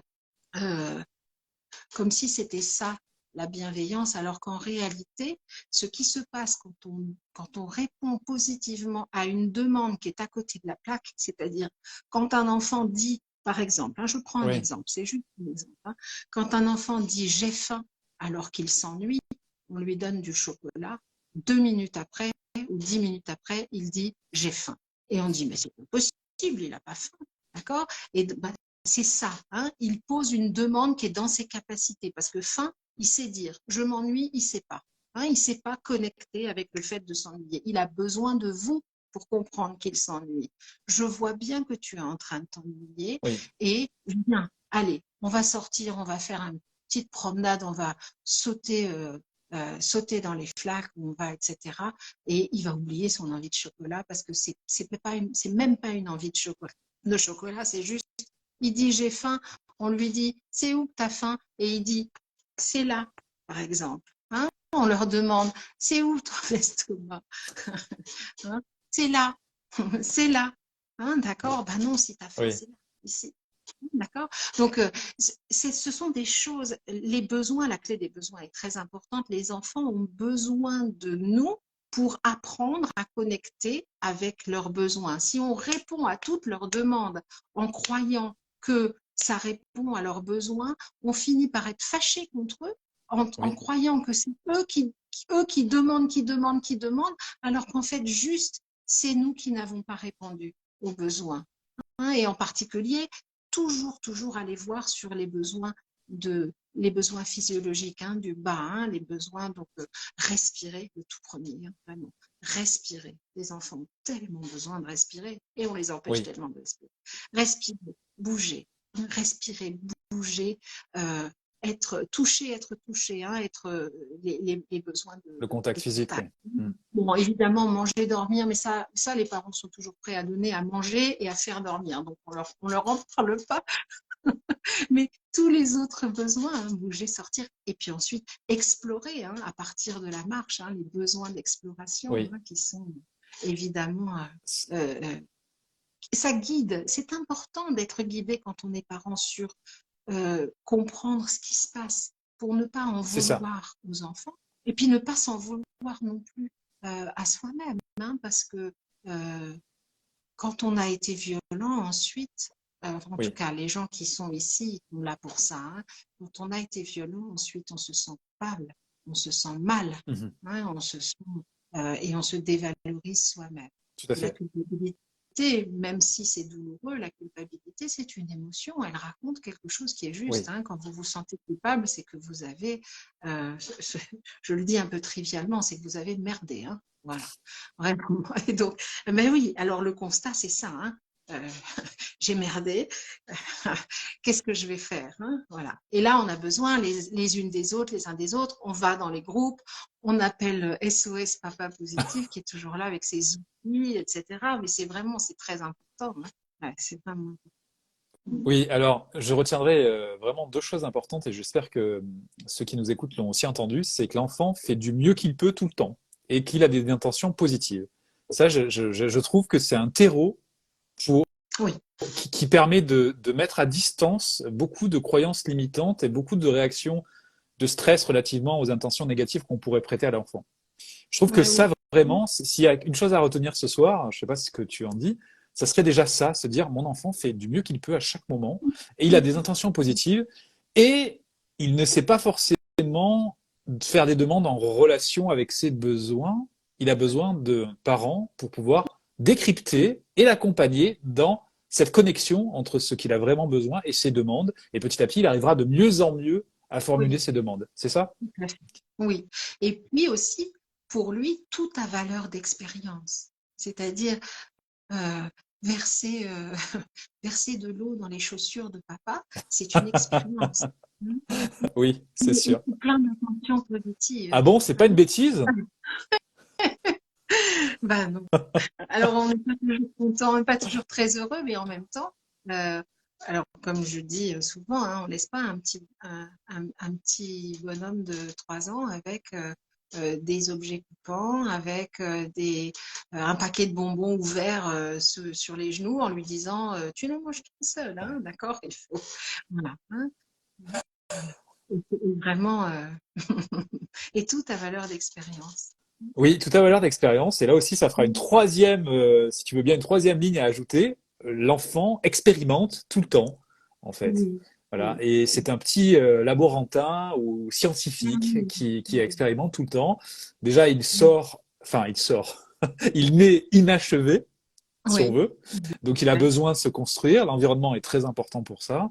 Et évidemment, bah, on doit lui permettre, on revient sur cette notion de liberté, d'avoir la liberté d'explorer. Et pour ça, il faut qu'il se sente en sécurité. oui, Et oui, on en revient oui. à cette notion de bienveillance qui est très importante. Et je voudrais te poser une question du coup qui est un peu un pied de nez un peu par rapport au titre de ton livre. Alors, être trop bienveillant, trop, c'est en majuscule en plus dans la question qui a été posée, prépare-t-il nos enfants à leur avenir, à leur place dans le monde du travail notamment, car nous ne vivons pas dans un monde de bisounours. Donc la bienveillance est-elle quantifiable? Hmm. Alors, d'abord, je vais répondre à ça. Cette, euh, cette idée-là que nous serions tenus d'éduquer nos enfants pour les adapter à un monde dont ils héritent de nous, c'est une idée totalement inefficace. Parce qu'en réalité, nous éduquons nos enfants pour qu'ils fabriquent le monde. Nous ne pouvons pas les éduquer pour un monde qui n'existera plus quand ils seront grands. C'est un leurre, d'ailleurs c'est un leurre dictatorial, hein, c'est un leurre je vais dire, de chef d'entreprise. Hein, c'est quelque chose qui, hein, il faut apprendre à souffrir parce que ça va être dur après. Non. Apprenez à vos enfants à être trop bienveillants parce que de cette manière, ils vont construire un monde différent, un monde qui aura plus d'empathie. Hein, et alors, on peut effectivement vouloir les adapter à un monde. Mais moi, je reproche énormément cela au comportementalisme en particulier, parce qu'il y a, alors, il y a la psychanalyse, c'est n'importe quoi, on ne va même pas en parler. Et puis, Je vais il y a recevoir des messages, Laurence, attention. j'espère. Mais il y a le comportementalisme qui pourrait être efficace. Hein, il pourrait, sauf que, en fait, par exemple, hein, on a vu hein, des comportementalistes dire que la récompense, ça fonctionne pour obtenir ce qu'on veut, etc., à court terme. OK. Sauf que, c'est-à-dire, moi, si on me démontrait par A plus B que frapper un enfant sur la plante des pieds ou sur la tête, ça lui permet de corriger des fautes d'orthographe, eh bien, ça m'est égal, en fait. Je ne veux pas faire ça. Je ne veux pas faire vivre un enfant dans un monde où les adultes lui mettent des coups et le punissent. Je ne veux pas faire ça. C'est un choix. Donc, moi, et je le dis à tous les gens qui veulent lire mes livres, etc., euh, l'éducation efficace, elle va recommander le retour à la nature profonde de l'être humain. Alors, l'être humain, il n'a pas forcément une nature complètement bonne, merveilleuse, etc. Hein, on observe, alors on a deux grandes catégories de, de primates qui sont qui sont nos fournisseurs génétiques. Hein. Il y a les chimpanzés et les bonobos qui ont des pratiques radicalement différentes hein, par rapport à... Et on est un petit peu inspiré des deux. On doit pouvoir observer les deux, mais il y a quelque chose qui est important et que nous avons, nous les humains, et dont on se targue bien plus souvent qu'à notre tour, c'est qu'on a le pouvoir de décider d'intellectualiser et de formuler, d'analyser ce qu'on veut faire. Donc, on sait ce qu'on obtient. Avec l'obéissance, hein, appliquer l'obéissance, vous allez obtenir, appliquer l'autorité, etc. Et vous allez obtenir des enfants obéissants qui sont prêts à... je viens d'avoir une image là, parce que j'ai vu hier je ne sais pas si je sais que tu la connais, Andrea Bescon Oui, oui, oui. qui a publié une vidéo où elle Oui, explique, elle dit quelque chose, elle dit, c'est quelque chose que j'ai déjà écrit dans un long article sur la prévention des abus sexuels chez les enfants et en particulier de la prédation sexuelle aussi oui, chez les adultes, chez les femmes, pour les femmes adultes, comment on conditionne par l'obéissance intrinsèque, par le conditionnement à l'obéissance, comment on conditionne les enfants à répondre à des ordres qui vont, qui vont les, euh, qui vont permettre la maltraitance, les oui, abus, etc. oui, Donc voilà, ça dépend ce que vous voulez. Donc pour répondre à trop bienveillant, bisounours, etc. Alors bisounours, c'est un stigmate, comme le laxisme d'ailleurs. Bisounours, c'est un stigmate. C'est-à-dire que quand on dit on n'est pas dans un monde de bisounours, ça signifie vous êtes des abrutis avec des petits cœurs partout et qui ne savent pas ce que c'est que la vraie vie. Sauf que la vraie vie, ça n'existe pas. Nous inventons nos vies et euh, nous comprenons la vie au travers des filtres qui sont les nôtres. Et les filtres qui sont les nôtres, on a les capacités de les changer. C'est les filtres de nos valeurs, de nos croyances, etc. Et ça, on a les capacités de les hmm, changer. Vous connaissez, tout le monde connaît le vieil adage du verre à moitié plein ou du verre à moitié vide. Ça dépend du filtre, ça ne dépend pas du verre. Et le monde, bisounours ou pas, c'est pareil, ça dépend du filtre, ça ne dépend pas du monde. C'est-à-dire que, par exemple, là, si on regarde les médias, les grands médias mainstream, etc., ce qu'on voit du monde, ça fait peur, vraiment. Et pourtant, si on regarde par la fenêtre, ce qu'on voit du monde, c'est plutôt pas mal, en fait. Ça dépend où on est, mais quand on regarde par la fenêtre et qu'on est en face d'une montagne ou de la mer, ou qu'on regarde des enfants qui jouent dans un parc, et c'est le même monde. C'est le même monde. Dans la PNL. La PNL dit la carte n'est pas le oui, territoire. C'est hmm, voilà. tout à fait. Ça répond, parce que tu sais, moi, je réponds. Est-ce que ça répond à la Oui, ça question de répond. la dame qui dit, Je voudrais juste qu'on fasse une analyse transverse, si tu veux bien, parce que, et c'est souvent ce qui apparaît dans ce genre de questions, qui peuvent être des questions défensives, à savoir, je ne vais pas pratiquer la bienveillance éducative parce que j'ai peur que. C'est-à-dire qu'en gros, c'est pas l'optimisme ou la joie qui va dicter cette question, mais plus la peur oui, que l'enfant ne soit pas respecté dans un environnement hostile. Là encore, on est sur des croyances, c'est-à-dire environnement hostile, etc. Et en même temps, comme tu le disais, on est arrosé d'informations médiatiques qui ne sont pas le territoire, mais en tout cas qui dressent une carte qui est plutôt anxiogène. Et je voudrais juste rassurer les parents justement par rapport à ça. Et dis-moi si, parce que là, ce qu'on vient de voir juste avant, c'est le fait qu'on accompagne les enfants dans la recherche de leurs besoins oui, et l'ajustement des demandes relatives à leurs besoins. Et un enfant qui est en connexion avec ses besoins et qui est capable de formuler des demandes claires, eh bien en fait est capable d'obtenir plus de respect vis-à-vis de son environnement et de se frayer un chemin qui soit plus en accord avec ce qu'il est. complètement. Mais complètement. Et je vais même le théoriser. Je vais le théoriser pour que les gens comprennent bien. Dans un monde dans un système où l'obéissance est la valeur, donc l'autorité est la valeur prégnante, l'obéissance et la soumission. C'est donc la loi du plus fort qui s'applique. Dans ce système-là, ce sont toujours les plus forts au niveau systémique, c'est-à-dire des gens qui appartiennent à des catégories force, ce qu'on appelle des catégories force. Donc, en gros, pardon, des hommes blancs Oui, d'une certaine catégorie sociale, etc. En gros, c'est nos politiques, c'est nos hommes politiques, 90% de classes sociales très élevées qui se reproduisent entre eux et qui font et qui forment le monde et qui dirigent les autres et qui commandent les autres.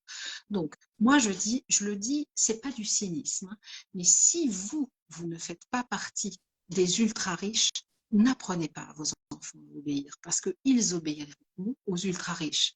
Et c'est pour ça que cette psychologue dont on a beaucoup parlé là, et dont je ne veux pas dire le nom, je vois pas qui c'est.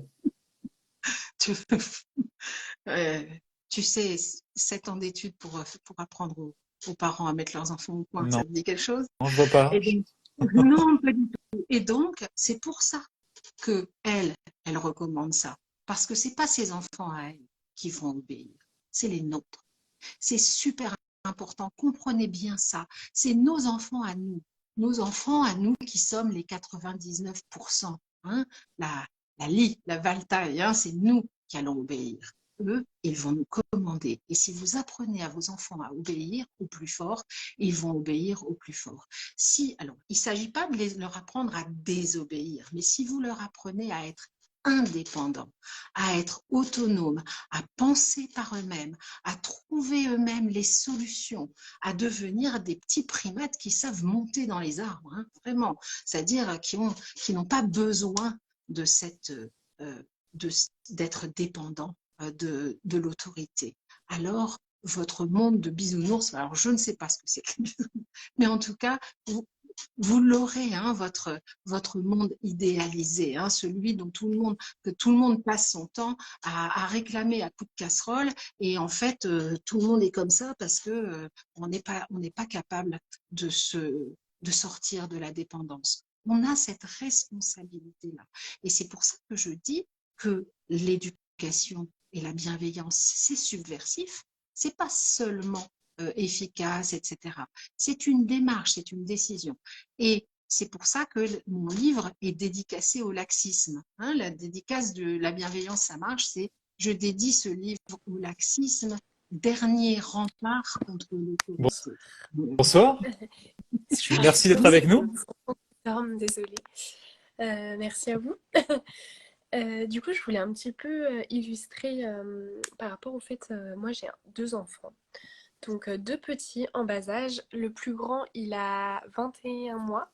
Donc il commence à parler, mais voilà, pour l'instant c'est petit. Et l'autre qui est en fait qui est né prématuré, donc il a en âge corrigé 7 mois.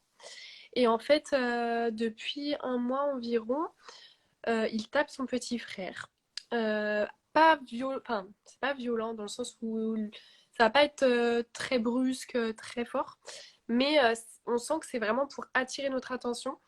Et puis moi aussi, il va me taper lorsque on va être dans des moments où par exemple on va se faire des bisous, où je vais l'habiller, du coup j'aurai les mains prises, et du coup quand il y a une proximité en fait physique, et puis vraiment par exemple si il y a quelqu'un d'autre que moi dans la maison, il va aller voir la personne pour lui dire qu'il m'a tapé ou qu'il a tapé son petit frère.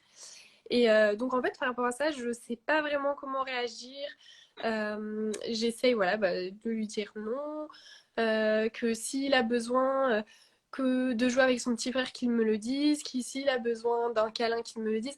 Mais en fait, voilà, j'ai l'impression que enfin voilà, il n'y a rien qui marche et je sais pas quoi faire.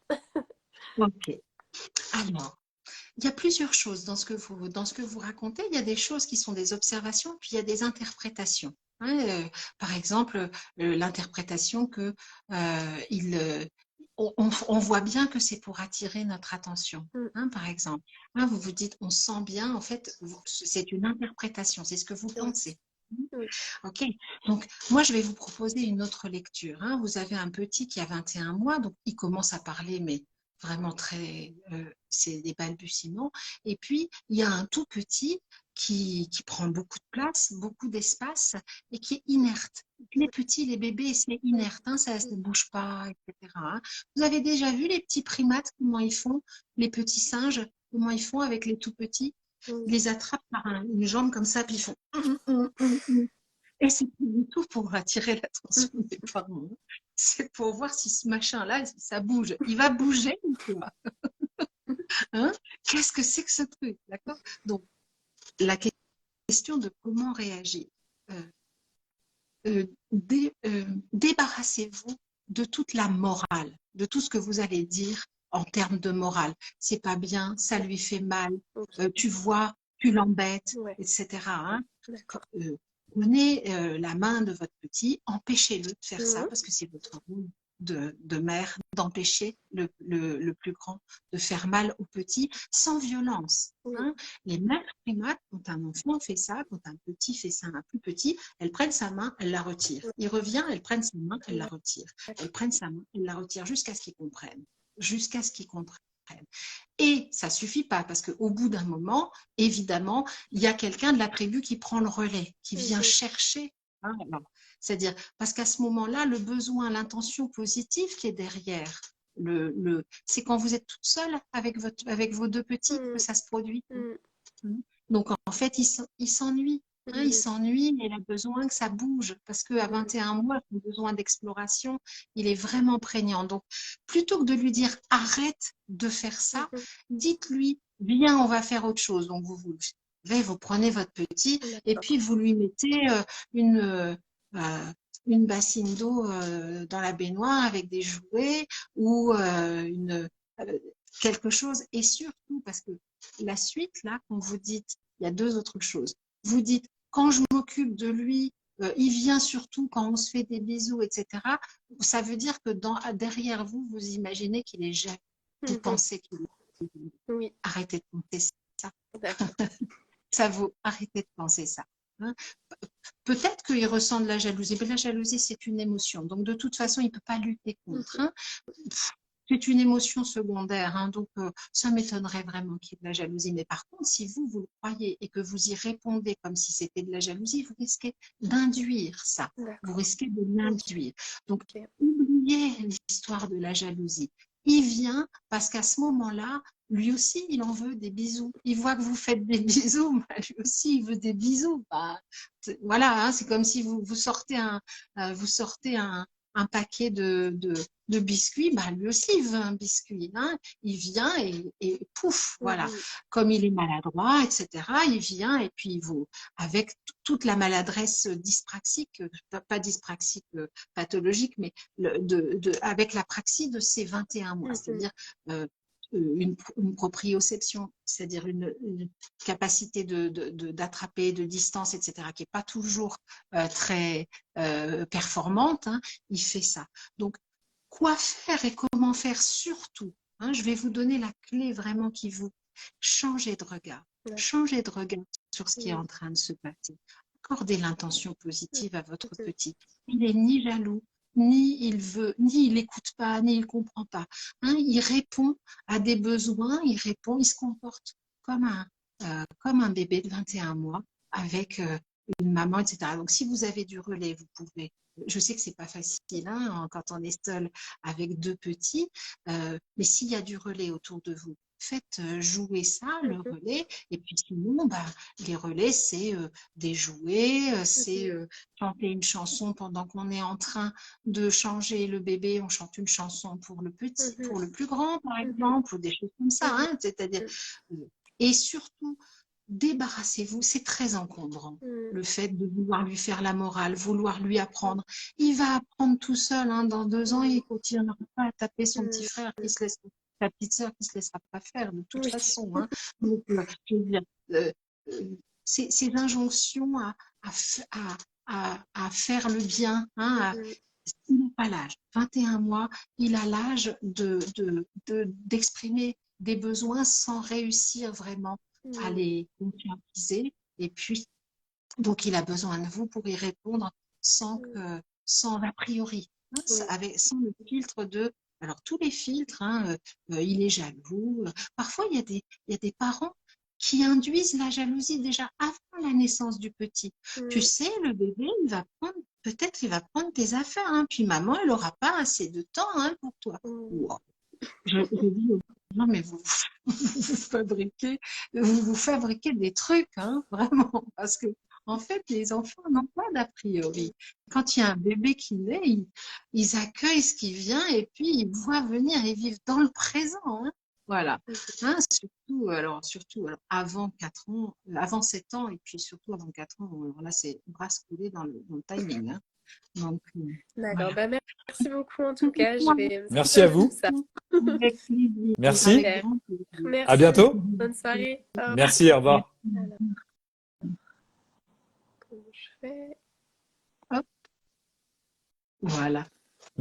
Merci pour Bon, cette réponse, c'était très intéressant. merci Euh, pour les questions, hein. alors, je trouve intéressant la première étape que tu as citée et qui parfois est oubliée, c'est-à-dire arrêter le geste physiquement déjà, Oui, par rapport à un enfant qui tape. oui, Parce que c'est important de pouvoir déjà signifier que ben, non, ce ne sont pas des gestes qui sont effectivement autorisés, parce que ça va causer de la douleur, un cheveu, etc. Bon, on va pas verbaliser ça, l'enfant va pas comprendre, mais en tout cas, on peut arrêter simplement le geste, en fait. et le dialogue interne, ce qui doit se passer à l'intérieur du parent, c'est je t'aide. Oui, Je vois bien que tu peux pas arrêter de taper. oui, Je t'aide. Je t'empêche. J'ai écrit un article, je crois que c'est dans le premier livre. On ne doit pas laisser les enfants réduire leurs besoins à de la violence, leur impuissance à de la violence. On ne doit pas les laisser être violents, mhm, ce qui ne signifie pas leur faire la morale, leur faire les empêcher d'être en colère, etc. Hein, pas du tout. Mais quand un enfant répète quelque chose plusieurs fois, hein, et d'ailleurs c'est quelque chose aussi que je vais dire pour les parents, quand vous dites il faut toujours lui répéter, répéter, répéter, répéter, moi je dis si vous devez répéter, c'est qu'il faut changer de refrain. on a la Hein. question en plus dans Répéter. dans le feed, on a la question justement par rapport à ça. Ah, oui. Hein, comment faire puisque mon enfant, il faut toujours lui répéter.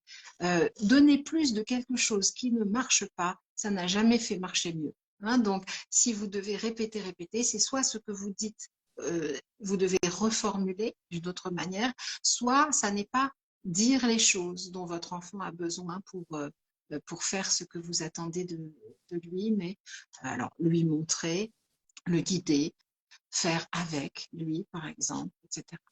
Ou Et déterminer le pourquoi. C'est-à-dire qu'en fait, lorsqu'on répète, on essaye de s'appuyer sur les conséquences, c'est-à-dire le comportement qui ne va pas. On cristallise des croyances qui consistent à dire que l'enfant fait peut-être exprès. Bref, on est dans un cycle qui nous empêche de trouver le... on le confine dans C'est l'échec. ça, Hein. Renoncer, c'est important. Hein, quand on n'arrive pas à faire quelque chose, quand on est dans l'impasse, reculer, c'est intelligent. Hein. oui. D'accord? Tous les gens qui disent quand j'ai dit non, c'est non, non, mais ça, j'ai dit ça, et puis qui vont jusque par principe, hein, pardon, mais c'est vraiment, c'est complètement, je ne sais pas qui a inventé ça, mais c'est de la mécanique, hein, c'est de la Ouais. physique. Moi, j'ai commencé par faire un dogme de physique avant de faire de la psychologie. Euh, quand on est face à un mur, on n'enfonce pas avec la tête, on recule, on le contourne, on essaye de passer de l'autre côté. Mais voilà, hein, donc reculer, renoncer, c'est pas un problème. Hein. Oui, tout à fait. Tiens, on a une question sur un enfant qui mord à 15 mois. Oui. C'est pas Alors, normal, hein, déjà. On est d'accord, les enfants ne mordent pas à 15 mois. Hein, Laurence? les enfants de bon.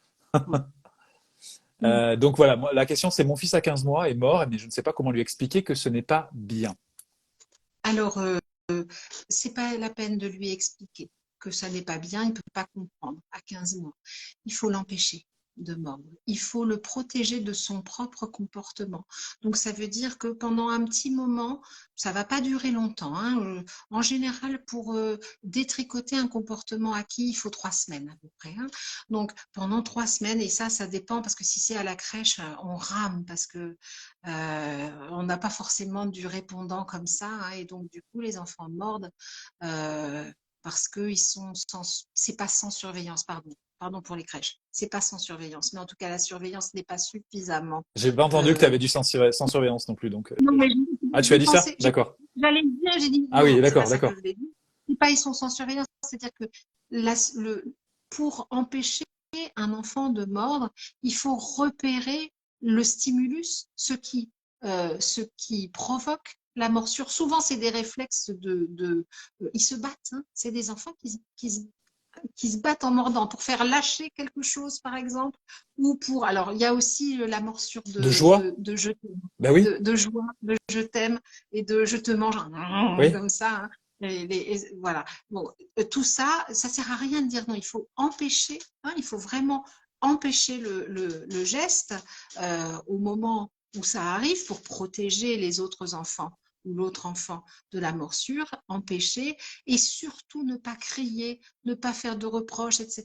parce que ce sont des encombrants cognitifs. Ça va l'empêcher de comprendre. Si vous l'empêchez de mordre en disant juste on ne mord pas, ou je ne veux pas que tu mordes, euh, ou juste je t'empêche, je t'aide, etc. Hein, et vous expliquer, mais c'est pas la peine de lui faire 30 km de morale, hein, juste simplement, il va associer le fait que vous l'empêchez de mordre. Hein. Et puis alors, il y a aussi, il faut observer parce que un enfant qui mord à répétition, ça signifie quand même qu'il y a un contexte qui est un peu hostile, hein, qui n'est pas favorable pour lui. Hein. Ça veut dire qu'il faut, c'est-à-dire mordre accidentellement, ça arrive à tous les enfants, vraiment. Mais mordre à répétition, en permanence, etc. Alors, il y a l'histoire des Oui, dents aussi, hein, les enfants qui font leurs dents, oui. c'est important aussi, hein, de savoir ça. Par exemple, les enfants qui tètent et qui mordent le sein, hein, voilà. On n'a pas de meilleure méthode plus efficace que d'aider les enfants à ne pas faire ça, sans compter sur la compréhension de leur cerveau, etc., juste en les déconditionnant et surtout en changeant le contexte. C'est-à-dire, si on voit que, par exemple, si on voit il mord toujours la même personne à la crèche, ils sont toujours en train de se pigner, etc., ben, logiquement, naturellement, on va les séparer, Oui, nous adultes, hein, s'il y a des fois, on est en contact avec des gens avec qui ça ne matche pas, vraiment pas, eh ben, on a la possibilité de s'extraire. Les enfants, malheureusement, souvent, ils sont séquestrés dans une pièce avec des gens qu'ils n'aiment pas. Hein. Donc, voilà, c'est bon, c'est un petit peu, c'est c'est un peu caricatural, caricature.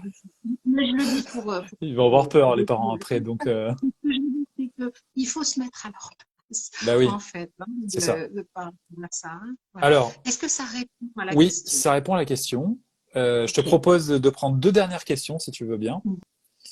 Euh, alors, je viens de Allez. donner l'accès. Alors, Fafadoudou 82, c'est ça? Oui, c'est ça, bonsoir. Bonsoir. Merci d'être avec nous.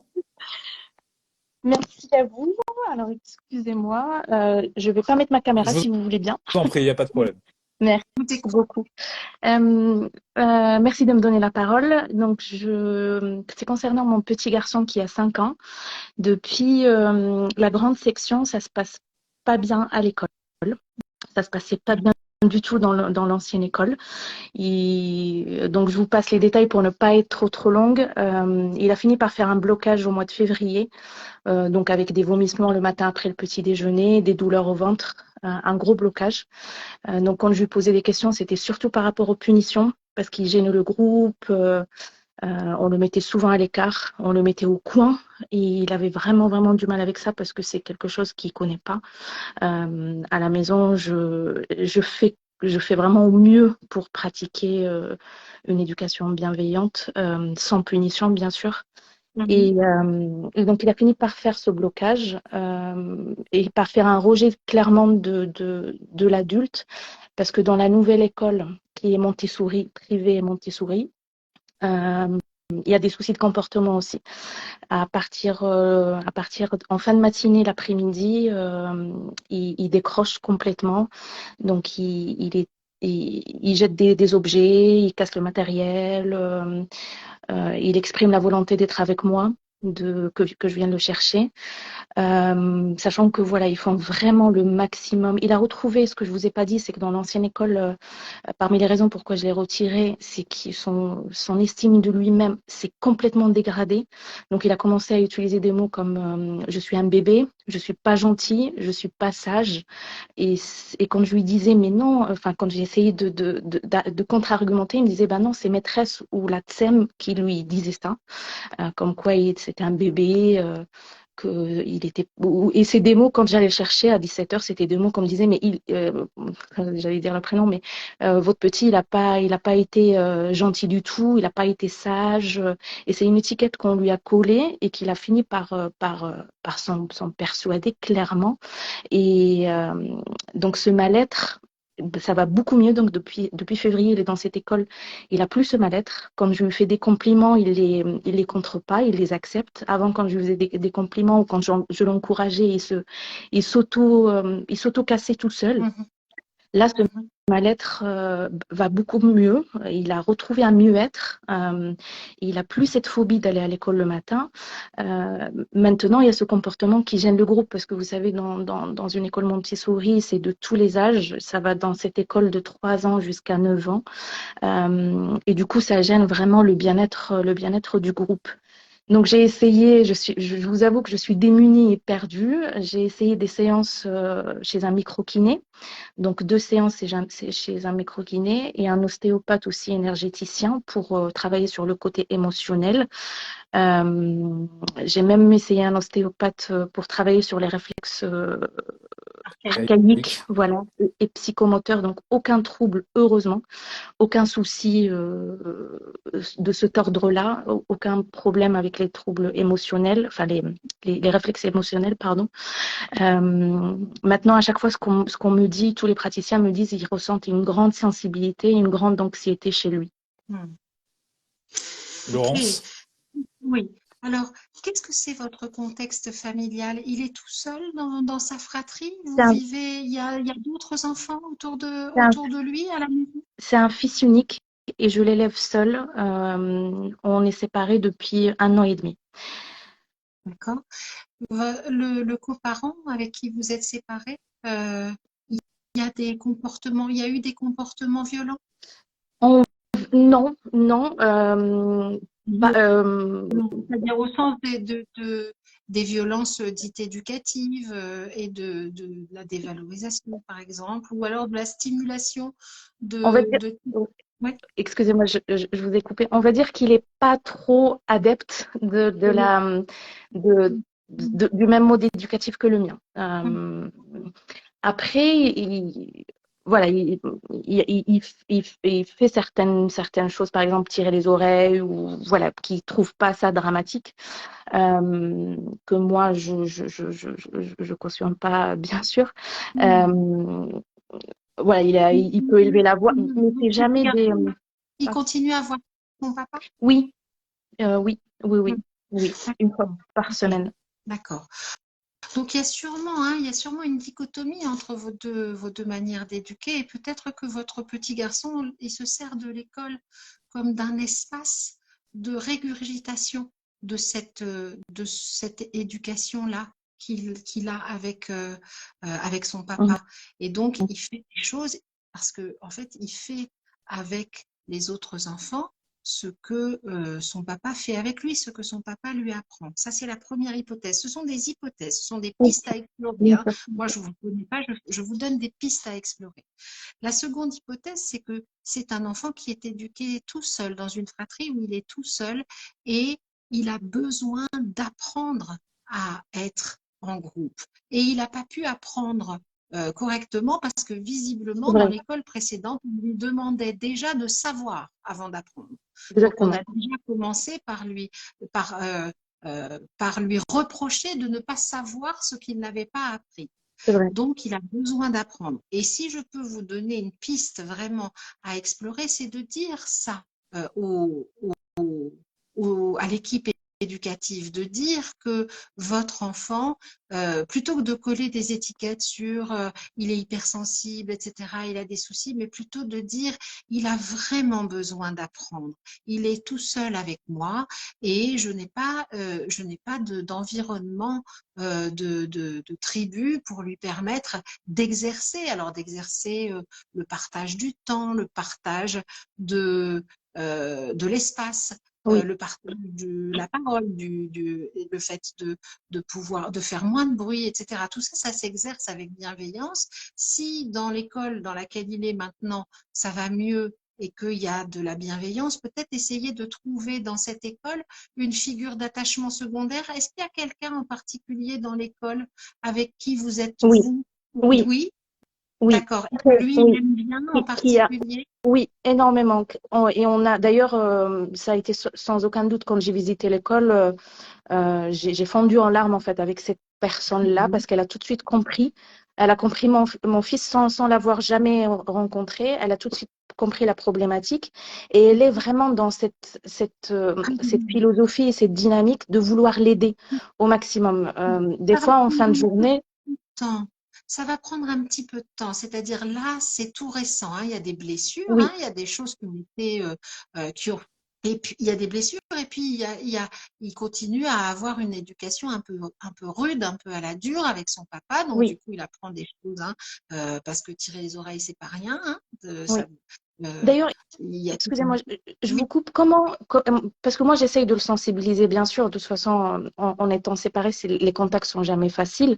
Donc, des fois, je lui transfère les vidéos de papa positive. Donc, des fois, il me rit au nez. Des fois, il les prend en considération.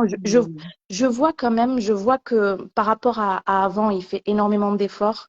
Et le petit m'en parle. Je sais qu'il fait un travail sur lui-même pour le bien-être de son fils, mais ça prendra du temps. Et c'est vrai que moi, je suis toujours dans le partage d'informations auprès de lui. Lui, il va pas chercher les informations de lui-même. Mais comment moi, je peux faire tampon par rapport à ça pour absorber, entre guillemets, vous les pouvez, choses négatives? vous pouvez pas faire tampon. Non, faites confiance à votre fils et à votre coparent. Évidemment, bien sûr, s'il y avait des maltraitances très importantes et Non, qui heureusement, nécessitent fort heureusement, non. d'intervenir, mais là, C'est- c'est pas le mm, cas. Faites confiance avec. Et puis, alors, de temps en temps, si vous avez envie de lui envoyer une vidéo, etc., vous pouvez le faire, mais faites attention à ce que ça ne soit pas pris comme des leçons, parce que dans ces c'est cas-là, vrai, ça c'est exactement ça ça. ne fonctionne Oui, pas. Hein, et plutôt, alors, il y a en communication, on dit il y a 3 niveaux de communication. Le plus efficace, c'est la gratification. C'est-à-dire que souligner plutôt que de lui envoyer des vidéos sur ce qu'il ne sait pas bien faire, oui, souligner ce qu'il fait qui est bien. Hein, quand il fait mm, quelque chose de c'est vrai, bien, souligner vrai, ce qui est c'est bien. vrai. Hein, c'est Mm, important de gratifier. Et puis, de cette manière-là, quand vous avez quelque chose d'autre à dire, faites plutôt des demandes que des suggestions, hein, des demandes claires. Hein, Claire. est-ce que tu Mhm, pourrais essayer de, par exemple, etc. Hein. oui, Et puis, quand votre petit garçon, il vous raconte des choses, il oui, ramène des choses de l'école ou de bon, chez son père, papa. eh Mhm. bien, sachez juste simplement que la plupart du temps, les enfants, quand ils font ça, ils font pas ça pour qu'on leur donne des conseils ou Ou des des solutions. solutions. C'est vrai, c'est vrai.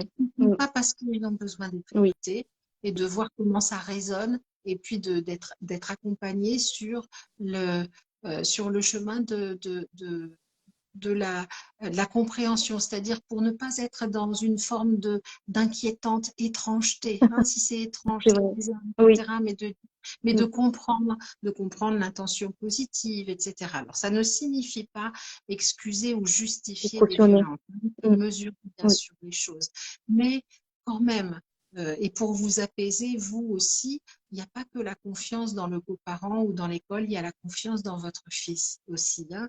c'est vrai, Ce c'est que vrai. vous racontez Mm, de ses réactions, même s'il y a une forte sensibilité, c'est très logique. Il a réagi de manière très logique en fonction de son contexte familial, du contexte scolaire qui était vraiment dur, de la période, hein, puisque la période dont vous parlez, c'était la période de la séparation. J'imagine que c'était pas facile à ce moment-là. non, Hein. du tout. Donc, tout ça, il a réagi de Mais manière logique. Et là, c'est devenu en différé. En oui, fait, il n'y a pas eu de problème tout de suite après la séparation.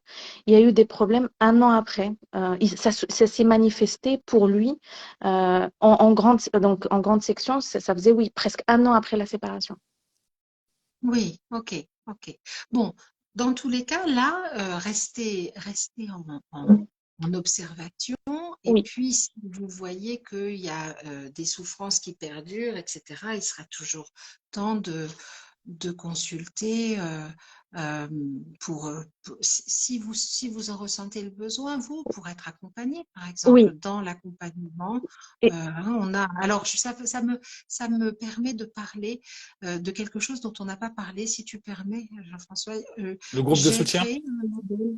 il y a un label, je vais parler du groupe de soutien, mais d'abord, il y a un label éducation efficace. Hein. L'éducation efficace, donc c'est une méthode avec un label. Hein, et dans ce label, il y a des professionnels qui sont labellisés, donc chez qui on peut aller. Alors, il y a pas mal dans le label, il y a pas mal d'accompagnantes parentales, hein, donc c'est Oui. le travail, mais il y a aussi des thérapeutes, il y a aussi des coachs, il y a une infirmière, etc. Il y a toutes les professions libérales de gens qui se labellisent pour pour garantir le fait que quand on va voir ces personnes-là, on sait qu'on ne va pas nous recommander des violences ou des choses qui sont... Voilà, donc vraiment, vous êtes très forte parce que vous anticipez une question que j'avais, c'était par rapport à comment trouver un professionnel qui puisse nous accompagner, parce que j'ai été très échaudée par, je vais dire la praticienne, enfin, je vais pas dire le nom, mais une psychologue qui m'a été recommandée par l'ancienne école. Et donc, on est allé parce que j'étais vraiment, j'avais juste envie de trouver des solutions pour que mon fils aille bien.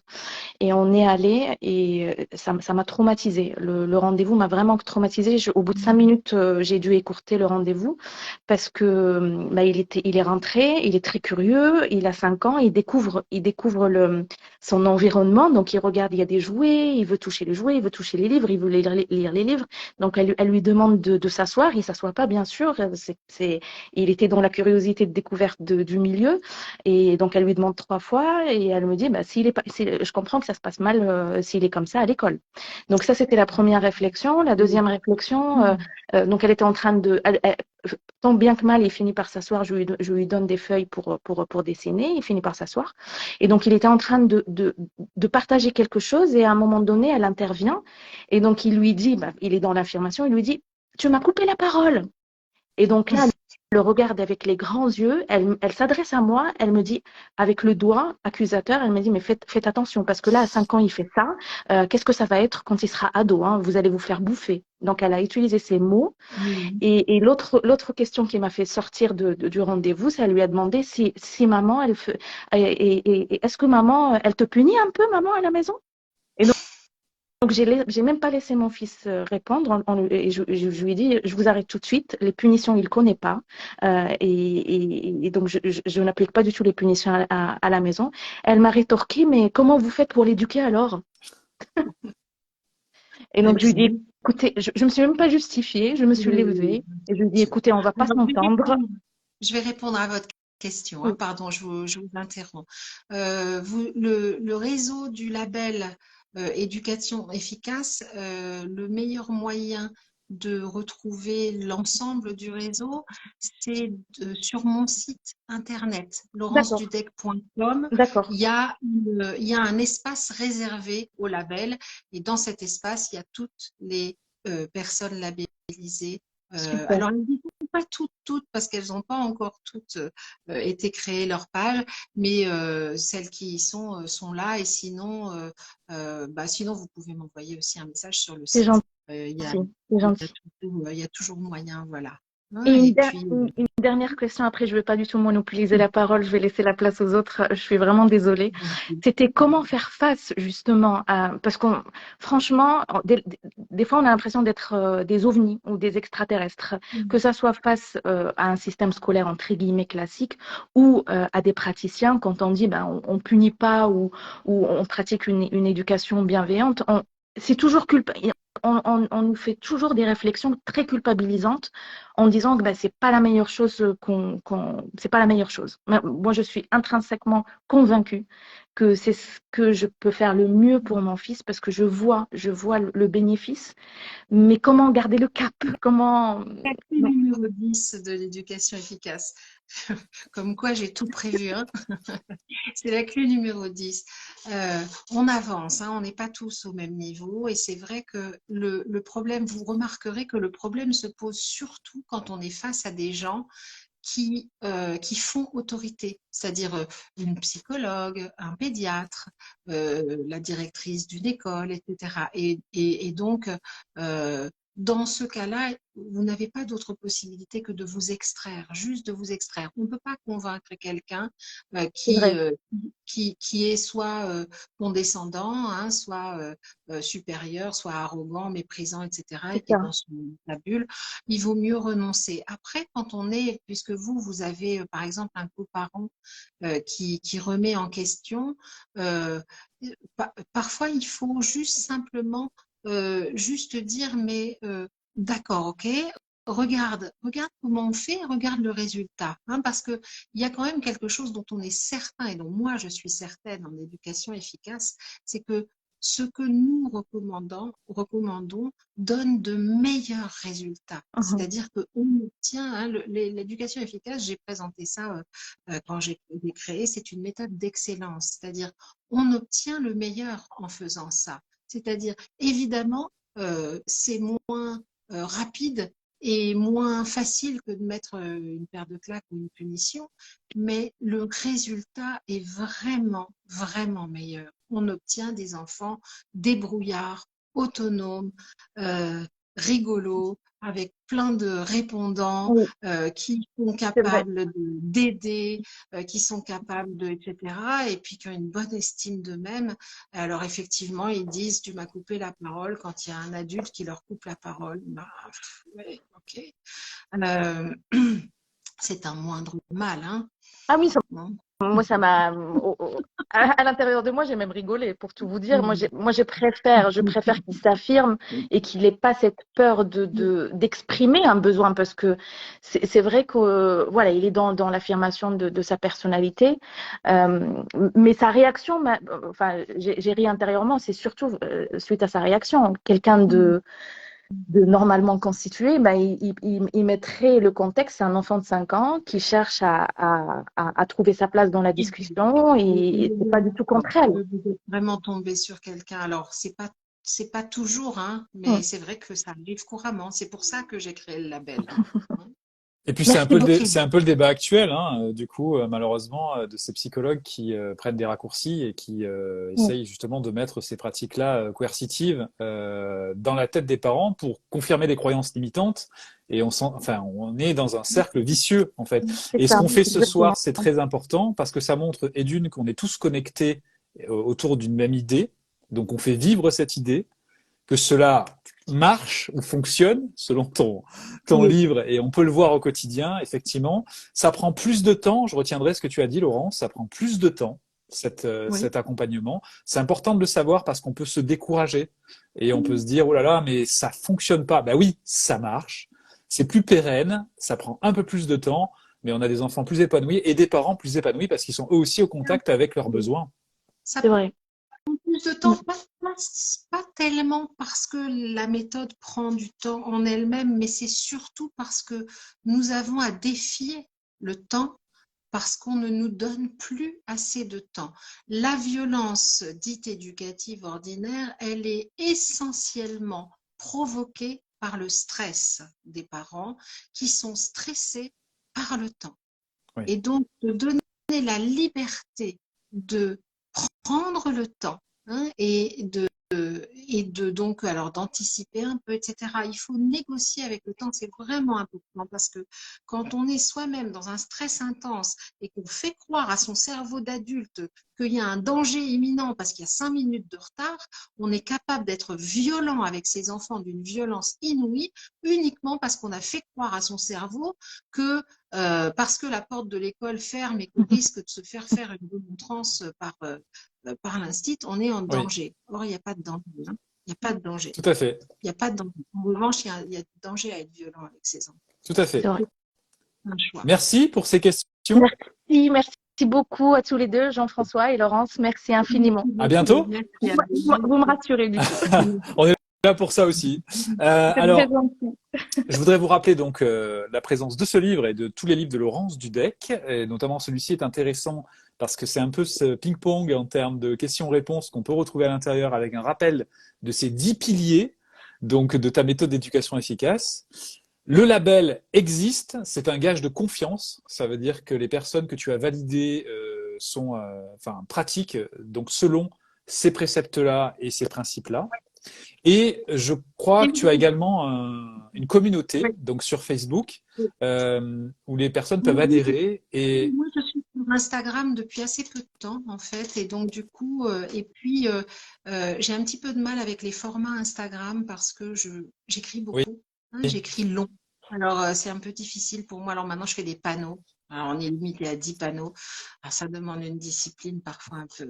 Mais bon, bref, j'écris beaucoup d'articles. Je suis sur Facebook et sur Facebook, il y a beaucoup oui, d'abonnés. Et donc, j'ai créé sur Facebook un groupe à entrée payante, qui est un groupe c'est une adhésion, une cotisation de 5 euros par mois. Dans ce groupe, donc c'est un groupe sécurisé où j'interviens personnellement sur des questions. Alors les gens me posent des questions comme ça a été le cas ce soir. Donc on a des échanges en commentaire. Je fais régulièrement des vidéos didactiques. Il y a une cinquantaine de vidéos à thème, alors sur les thèmes, sur les clés, etc., pour répondre. Et comme je n'oublie pas mon rôle premier de thérapeute ericksonienne, j'y mets aussi des séances d'hypnose pour les parents et pour les enfants. Par exemple, il y a une séance d'hypnose pour améliorer l'endormissement et la qualité du sommeil qui fait des petits miracles et je me retrouve avec plein de gens qui viennent me remercier, me dire merveilleux, etc. Ça me fait très plaisir. Il y en a une autre sur l'énurésie nocturne après 5 ans, hein, donc, puisque avant 5 ans, on ne considère pas que ce soit véritablement une énurésie. Oh là là, mais alors c'est ma fête hein, aujourd'hui, alors, ça. justement, Et parce que tu es très prolifique et du coup, tu produis également beaucoup d'ouvrages, notamment pour les enfants en bas âge. Je présenterai, et j'en ai déjà présenté des ouvrages. Tu peux nous dire de qui il s'agit déjà au niveau des. la collection Mika et Zouzou C'est que j'ai ça. créée avec Stéphanie Rubini, qui est une dessinatrice que j'aime beaucoup, et aux éditions Atier Jeunesse. Et il y a 10 albums, 5 pour les 0-3 ans et 5 pour les 3-5 ans. Et ce sont des albums qui accompagnent les enfants dans des situations qui peuvent être difficiles. Donc, par exemple, Mika ne veut pas se coucher. Hmm.